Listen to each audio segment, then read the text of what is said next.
Chapter 2. Mistress Mary Quite Contrary. Mary had liked to look at her mother from a distance, and she thought her very pretty. But as she knew very little of her, she could scarcely have been expected to love her, or to miss her very much when she was gone. She did not miss her at all, in fact, and as she was a self-absorbed child, she gave her entire thought to herself, as she had always done. If she had been older, she would no doubt have been very anxious at being left alone in the world. But she was very young, and as she had always been taken care of, she supposed she always would be. What she thought was that she would like to know if she was going to nice people, who would be polite to her and give her her own way, as her ayah and the other native servants had done. She knew that she was not going to stay at the English clergyman's house where she was taken at first. She did not want to stay. The English clergyman was poor, and he had 5 children, all nearly the same age, and they wore shabby clothes, and they were always quarrelling and snatching toys from each other. Mary hated their untidy bungalow, and was so disagreeable to them that after the first day or two nobody would play with her. By the second day they had given her a nickname, which made her furious. It was Basil who thought of it first. Basil was a little boy with impudent blue eyes and a turned-up nose, and Mary hated him.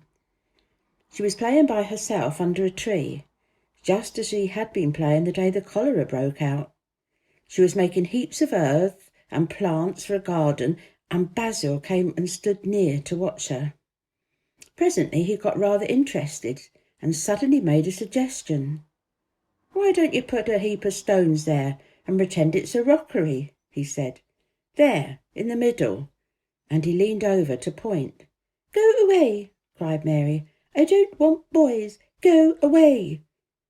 For a moment Basil looked angry, and then he began to tease. He was always teasing his sisters. He danced round and round her, and he made faces and sang and laughed. "Mistress Mary, quite contrary, how does your garden grow, with silver bells and cockle shells and marigades all in a row?" He sang it until the other children heard and laughed too, and the crosser Mary got, the more they sang Mistress Mary quite contrary. And after that, as long as she stayed with them, they called her Mistress Mary quite contrary when they spoke of her to each other, and often when they spoke to her. "You are going to be sent home," Basil said to her, "at the end of the week, and we're glad of it." "I am glad too," answered Mary. "Where is home?" "She doesn't know where home is," said Basil, with 7-year-old scorn. "It's England, of course. Our grandmamma lives there, and our sister Mabel was sent to her last year.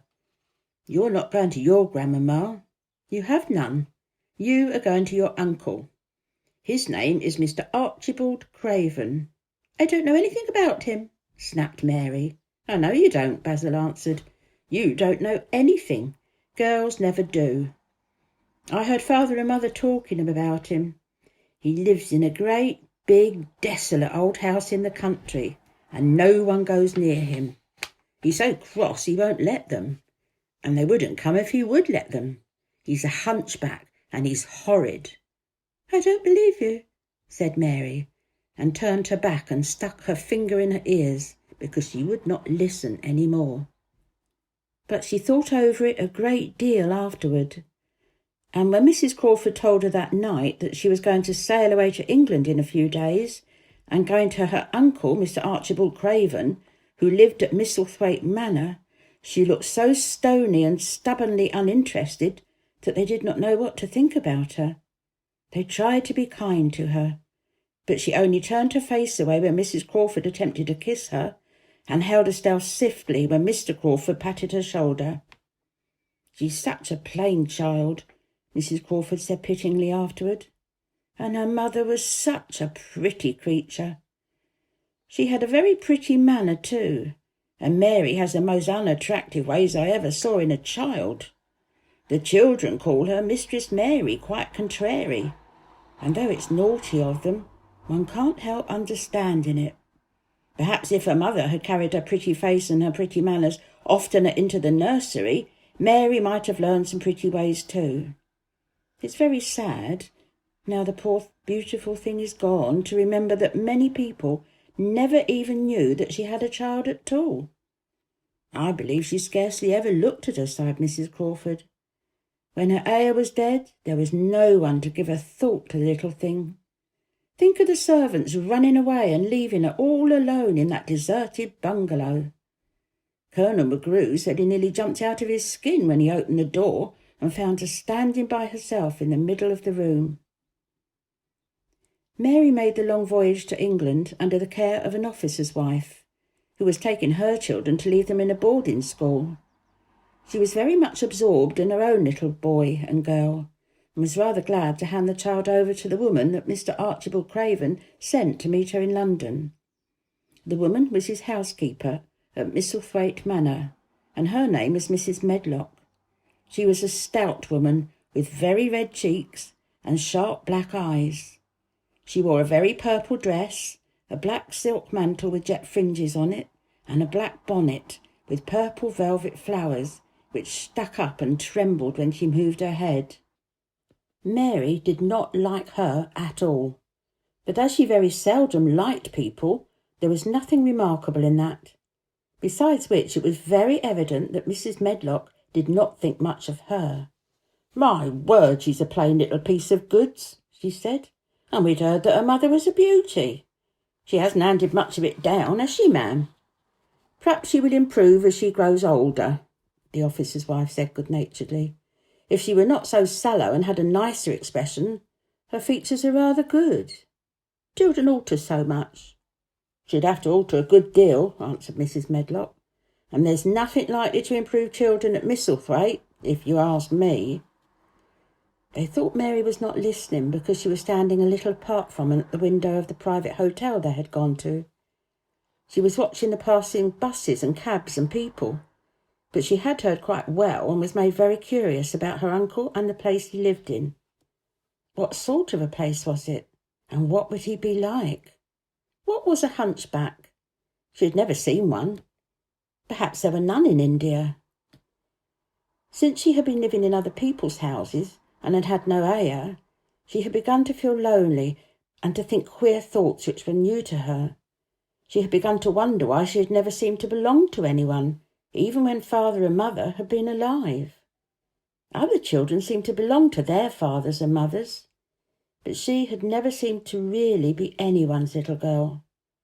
She had had servants and food and clothes, but no one had taken any notice of her. And she did not know that this was because she was a disagreeable child. But then, of course, she did not know that she was disagreeable. She often thought that other people were, but she did not know that she was so herself. She thought Mrs. Medlock the most disagreeable person she had ever seen, with her common highly coloured face and her common fine bonnet. When the next day they set out on their journey to Yorkshire, she walked through the station to the railway carriage with her head up and trying to keep as far away from her as she could, because she did not want to seem to belong to her. It would have made her very angry to think people imagined she was her little girl. But Mrs. Medlock was not in the least disturbed by her and her thoughts. She was the kind of woman who would stand no nonsense from young ones. At least that is what she would have said if she had been asked. She had not wanted to go to London just when her sister Maria's daughter was going to be married, but she had a comfortable, well-paid place as housekeeper at Misselthwaite Manor, and the only way in which she could keep it was to do at once what Mr. Archibald Craven told her to do. She never dared even to ask a question. "Captain Lennox and his wife died of the cholera," Mr. Craven had said in his short, cold way. "Captain Lennox was my wife's brother, and I am their daughter's guardian. The child is to be brought here. You must go to London and bring her yourself." So she packed her small trunk and made the journey. Mary sat in her corner of the railway carriage and looked plain and fretful. She had nothing to read or to look at, and she had folded her thin little black-gloved hands in her lap. Her black dress made her look yellower than ever, and her limp light hair straggled from under her black crape hat. "A more mild-looking young one I never saw in me life," Mrs. Medlock thought. Maud is a Yorkshire word and means spoiled and pettish. She had never seen a child who sat so still without doing anything, and at last she got tired of watching her and began to talk in a brisk, hard voice. "I suppose I may as well tell you something about where you're going to," she said. "Do you know anything about your uncle?" "No," said Mary. "Never heard your father and mother talk about him?" "No," said Mary, frowning. She frowned because she remembered that her father and mother had never talked to her about anything in particular. Certainly they'd never told her thing. "Humph," said Mrs. Medlock, staring at her queer, unresponsive little face. She did not say any more for a few moments, and then she began again. "I suppose you might as well be told something, to prepare you. You're going to a queer place." Mary said nothing at all, and Mrs. Medlock looked rather discomfited by her apparent indifference. But after taking a breath, she went on. "Not but that it's a grand place in any a gloomy way, and Mr. Craven's proud of it in his way, and that's gloomy enough too. The house is 600 years old. It's on the edge of the moor, and there's near 100 rooms in it, though most of them shut up and locked. And there's pictures and fine old furniture and things that's been there for ages, and there's a big park round it and garden and trees with branches trailing to the ground, or some of them." She paused and took another breath. "But there's nothing else," she ended suddenly. Mary had begun to listen in spite of herself. It all sounded so unlike India, and anything new rather attracted her. But she did not intend to look as if she were interested. That was one of her unhappy, disagreeable ways. So she sat still. "Well," said Mrs. Medlock, "what do you think of it?" "Nothing," she answered. "I know nothing about such places." That made Mrs. Medlock laugh a short sort of laugh. "Hey," she said, "you're like an old woman. Don't you care?" "It doesn't matter," said Mary, "whether I care or not." "Well, you're right enough there," said Mrs. Medlock. "It doesn't. What you're to be kept at Misselthwaite Manor for, I don't know, unless because it's the easiest way. He's not going to trouble himself about you, that's sure and certain. He never troubles himself about anyone." She stopped herself as if she had just remembered something in time. "He's got a crooked back," she said. "That set him wrong. He was a sour young man and got no good of all his money and big place till he was married." Mary's eyes turned towards her, in spite of her intention not to seem to care. She'd never thought of the hunchback's being married, and she was a trifle surprised. Mrs. Medlock saw this, and as she was a talkative woman, she continued with more interest. This was one way of passing some of the time at any rate. She was a sweet, pretty little thing, and he'd have walked the world over to get a blade of grass she wanted. Nobody thought she'd marry him, but she did, and people said she'd married him for his money. But she didn't. She didn't. Positively. When she died—" Mary gave a little involuntary jump. "Oh, did she die?" she exclaimed, quite without meaning to. She had just remembered a French fairy story she had once read, called Riquet à la Loupe. It had been about a poor hunchback and a beautiful princess. And it made her suddenly very sorry for Mr. Archibald Craven. "Yes, she died," Mrs. Medlock answered. "And it made him queerer than ever. He cares about nobody, won't see people. Most of the time he goes away, and when he is at Misselthwaite he shuts himself up in the west wing and won't let anyone but Picture see him. Picture's an old fella, but he took care of him when he was a child, and he knows his ways."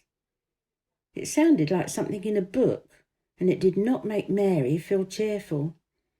A house with 100 rooms, nearly all shut up, with their doors locked. A house on the edge of a moor, whatsoever a moor was. It sounded dreary. A man with a crooked back who shut himself up also. She stared out of the window with her lips pinched together, and it seemed quite natural that the rain should have begun to pour down in grey slanting lines and splash and stream down the window pane. If the pretty wife had been alive, she might have made things cheerful by doing something like her own mother, and by running in and out and going to parties as she had done in frocks full of lace. But she was not there any more. "You needn't expect to see him, because 10 to 1 you won't," said Mrs. Medlock. "And you mustn't expect that there'll be people to talk to you.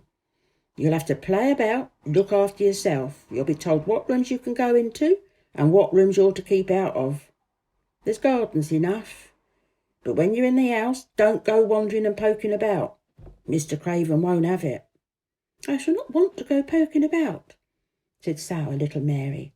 And just as suddenly as she had begun to be rather sorry for Mr. Archibald Craven, she began to cease to be sorry, and to think he was as unpleasant enough to deserve all that had happened to him.